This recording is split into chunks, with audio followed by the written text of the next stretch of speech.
Hello and a very good morning here from the airport of Edmonton. My name is Robin and I want to thank you very much for taking the time to watch this new video of mine. With Canada being the second largest country in the world, it's no surprise that Air Canada used their wide-body aircraft on domestic routes. So when the opportunity arose for me to fly on a Dreamliner on a domestic route, I knew I had to take the chance. So today we're flying on a Boeing 787-8 Dreamliner to Toronto and I'm taking you with me. Frankly, I've never flown on the smallest variant of the Dreamliner, so this is an interesting new aircraft type for me. So let's go explore the terminal, then onto the Dreamliner to Toronto. So please, come with me.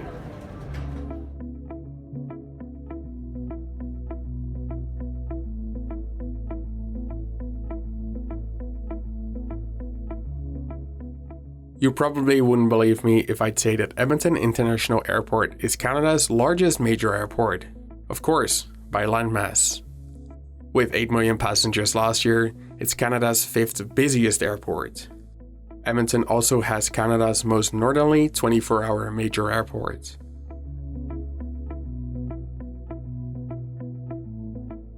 The airport charges a $30 airport improvement fee for every departing passenger. That's quite a lot, but with the completely rebuilt security screening center that was opened last year, it's good to see some of that money visibly being spent on actually improving the airport.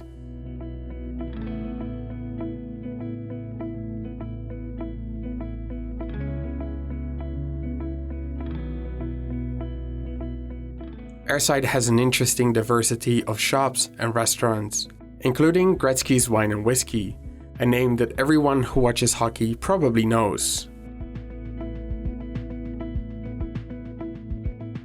With its proximity to the Canadian Rockies, Edmonton sees quite a lot of international tourists, so it's no surprise that you can buy souvenirs and duty-free items here. In 2013, the airport got expanded with 14 new gates. Unfortunately, this part isn't really AVGeek friendly and it's hard to take good pictures. That sucks because the airport gets some interesting visitors, like this TUI Boeing 737-800 that is currently operated for Sunwing.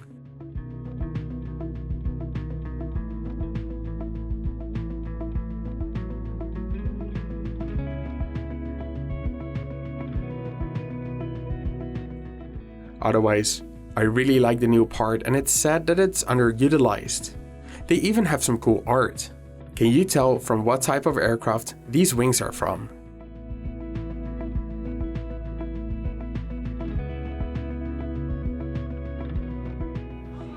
Well, that's the terminal here at the airport of Edmonton, and I really like this new part of the terminal. Frankly, I never come here because they don't utilize it as often. I barely ever have a gate so far deep in the newer parts.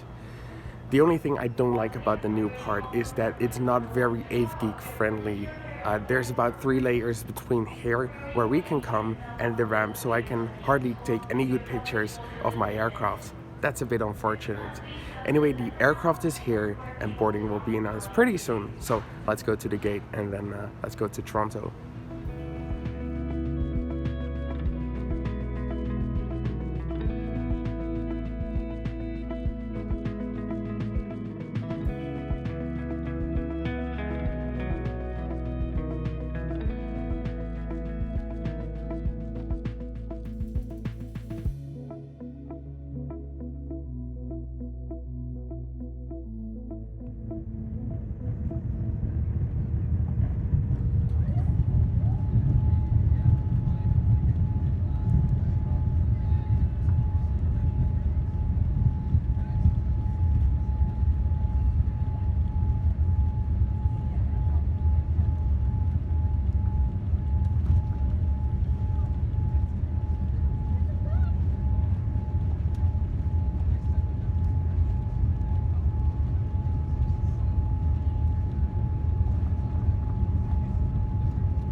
The Boeing 787-8 Dreamliner is with a seating capacity of 255 seats, Air Canada's second smallest wide-body aircraft. In economy class, you can find 214 seats in a 3-3-3 configuration, and all seats are equipped with in-flight entertainment. The 787-8 also has 21 seats in premium economy in a 2-3-2 configuration, a seating class the airline introduced back in 2013.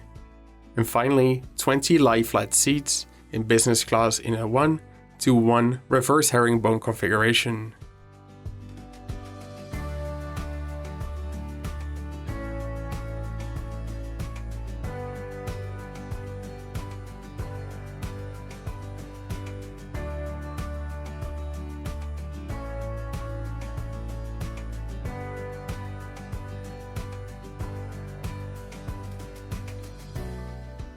I was lucky enough to have a forward neighbor who reclined immediately after takeoff, and since the seatback screens on these seats do not tilt, the viewing angle is kinda weird.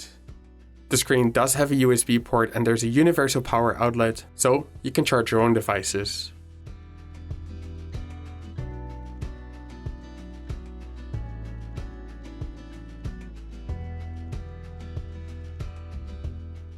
The tray table is of a good size and has an indent for a cup.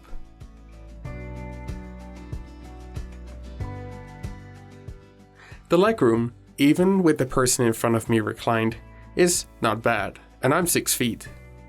The reading lights can be controlled from the seat back screen, and the seat has an adjustable headrest for improved comfort.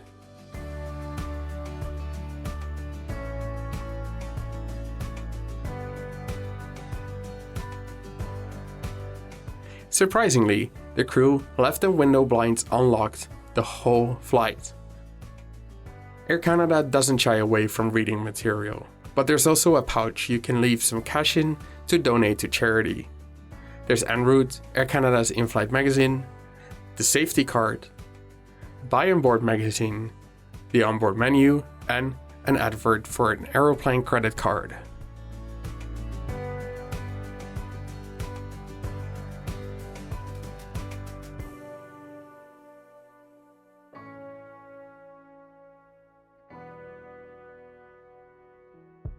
I had chosen to try out the new roast beef sandwich that I hadn't seen on the menu before because most other warm items were sold out already. This sandwich sold for $8.95 Canadian, $1 more expensive than the pizza. This I chose in combination with a beer. The crew also came around multiple times throughout the flight to hand out water.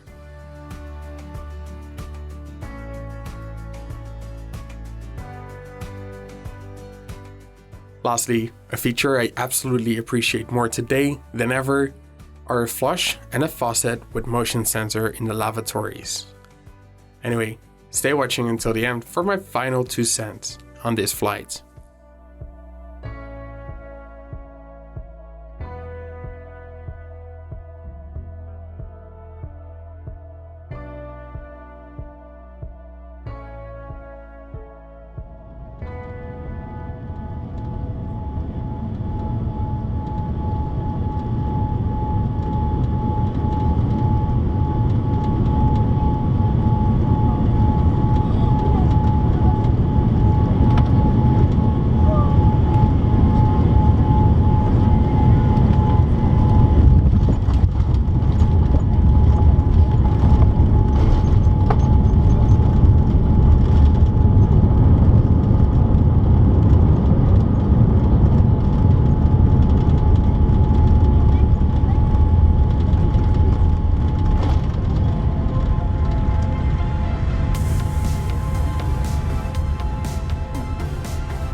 Well, after about a 3-hour flight, we made it to Toronto, and despite the aircraft leaving Toronto for Edmonton an hour late, we did eventually make it on time in Toronto, so all the lost time was made up for. I like the Dreamliner. It's a great aircraft, it's quiet, it's comfortable, it's very nice, but unfortunately the seats are kind of narrow because of the seat layout.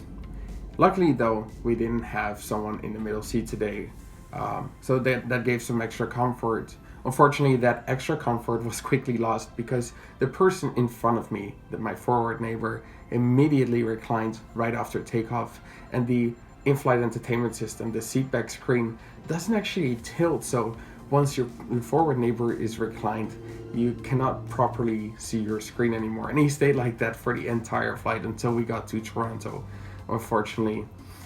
This meal service started about an hour into the flight, which is kind of late. It took quite a while before they finally started with drinks and with food.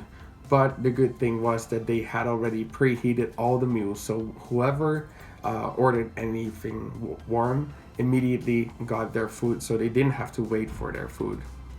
The pizza was very popular. I tried the pizza on my Omni Air flight, which, if you haven't seen it yet, make sure to watch it right here in the top right corner. I really liked it back then, so I was like, I'll try it again. But I saw a lot of people ordering the pizza, so that by the time they got to my row, it was unfortunately sold out already. Now it sounds like I'm complaining a lot about this flight, but actually it was a great flight. These were only tiny things that I didn't like so much about the flight, but everything else was so smooth. It was a great flight. So these were literally my only complaints. I really liked the flight, so that's great. Thank you very much for watching.